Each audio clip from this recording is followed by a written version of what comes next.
আসসালামু আলাইকুম। চলে আসলাম আমার বাগানে সকাল সকাল।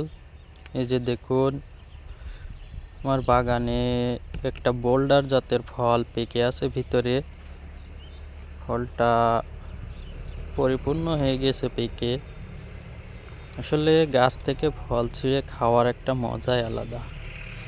দেখুন ভিতরে কি সুন্দর রং, পুরোই টসটসা, খুবই সুন্দর। খুব মিষ্টি এবং রসালো। দেখুন ভিতরে কি সুন্দর রস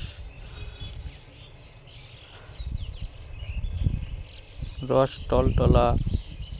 আসলে গাছ থেকে ফল ছিঁড়ে খাওয়ার একটা মজা আলাদা।